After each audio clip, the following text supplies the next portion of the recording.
ബ്രിട്ടീഷുകാർക്ക് മാപ്പ് പറയിപ്പിക്കുക എന്ന് പറയുന്നത് സ്ഥിരം പരിപാടിയായിരുന്നു. മാപ്പ് അപേക്ഷിക്കൂ, ഞങ്ങൾ മാപ്പ് തരാം എന്നത് ബ്രിട്ടീഷുകാരുടെ ഈ കോളനിയിൽ മാത്രമല്ല, ലോകത്തെമ്പാടുമുള്ള കോളനികളിൽ നിരന്തരം അവർ പറഞ്ഞുകൊണ്ടിരുന്ന കാര്യമാണ്. കാരണം മാപ്പ് കൊണ്ട് അവർ കണ്ടത് ഒരു വ്യക്തിയുടെ മാപ്പായിട്ടല്ല, ആ ഒരു വ്യക്തി കൊണ്ട് സമൂഹത്തിന് മുന്നിൽ ആ മാപ്പ് അവതരിപ്പിച്ചാൽ കിട്ടുന്ന ലെജിറ്റിമൈസേഷൻ, ന്യായീകരണമാണ് അവർ പ്രധാനമായിട്ടും കണ്ടിരുന്നത്.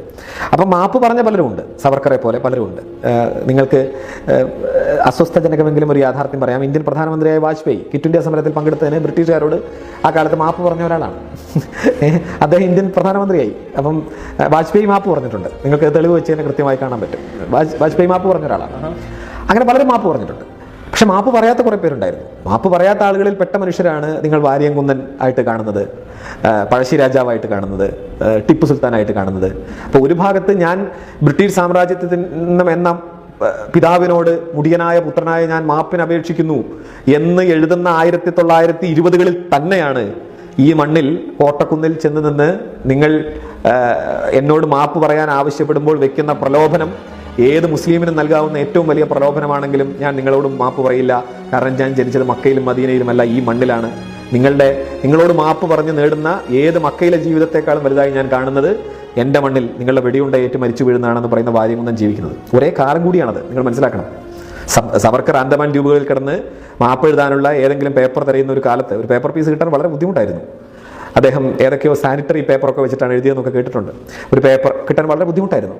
ആ മാപ്പിൻ്റെ പേപ്പർ തിരയുന്ന ഏതോ ദിവസങ്ങളിലായിരിക്കണം വാര്യംകുന്നൻ ഈ കോട്ടക്കുന്നത്ത് നിന്നിട്ട് ഈ പ്രഖ്യാപനം നടത്തുന്നത്. ഇസ്ലാമിൻ്റെ പ്രാതിനിധ്യം അഥവാ ഇസ്ലാമിൻ്റെ പ്രത്യക്ഷം എന്ന് പറയുന്നത് എഴുതിത്തള്ളാനേ കഴിയാത്തതാണ്. ഇപ്പോൾ ഒരു 4 രാഷ്ട്രീയ ഹിന്ദുക്കൾ വിചാരിച്ചാൽ നടക്കുന്ന പണിയൊന്നുമല്ല അത്. ഇപ്പം മലബാർ കലാപം നടന്നു കഴിഞ്ഞിട്ട് മലബാർ കലാപത്തിലെ ഏറ്റവും പ്രധാനപ്പെട്ട ഈ കുറ്റങ്ങൾക്ക് മുഴുവൻ നേതൃത്വം കൊടുത്ത ബ്രിട്ടീഷ് ജനറലായിരുന്നു ഹിച്ച്കോക്ക്. ഇപ്പൊ അടുത്ത കാലത്ത് അദ്ദേഹത്തിന്റെ പേര് ചരിത്രം പഠിക്കുന്നവരൊന്നും അല്ലാത്ത മനുഷ്യരും പറയാൻ തുടങ്ങിയിട്ടുണ്ട്, ഹിച്ച്കോക്ക് എന്നൊക്കെ. അപ്പൊ ഹിച്ച്കോക്ക് ആ ഒരു മലബാർ കലാപത്തിലെ ബ്രിട്ടീഷ് പട്ടാള പോലീസ് ഉദ്യോഗസ്ഥനായിരുന്നു.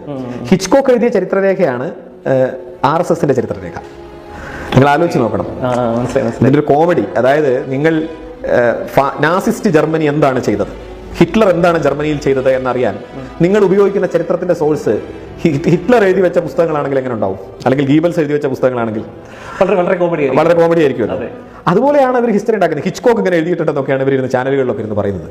ഹിച്ച്കോക്ക് എഴുതുമല്ലോ, ഹിച്ച്കോക്കാണ് നേതൃത്വം കൊടുക്കുന്നത്. നിങ്ങൾ ആലോചിച്ച് നോക്കൂ. ബ്രിട്ടീഷ് പുസ്തകങ്ങളിൽ വാര്യംകുന്നനെ കുറിച്ച് എഴുതിയിരുന്ന തന്നെ പുള്ളി കള്ളനായിരുന്നു, കുറ്റവാളിയായിരുന്നു. അത് അങ്ങനെ എഴുതിയതുകൊണ്ട് അദ്ദേഹം കള്ളനും കുറ്റവാളിയാണെന്നാണ് ഇവർ പറയുന്നത്. ഇതിന്റെ ഒരു കോമഡി, നിങ്ങൾ ബ്രിട്ടീഷ് ചരിത്രകാരന്മാരെ ആരെയും അടിസ്ഥാനമാക്കരുതെന്നൊന്നും ചരിത്രം പഠിക്കുന്നവർ വാദിക്കില്ല. പല കാര്യങ്ങളും ബ്രിട്ടീഷ് ചരിത്രകാരന്മാരുടെ രേഖ, കാരണം നമുക്ക് ചരിത്ര പഠനത്തിന്റെ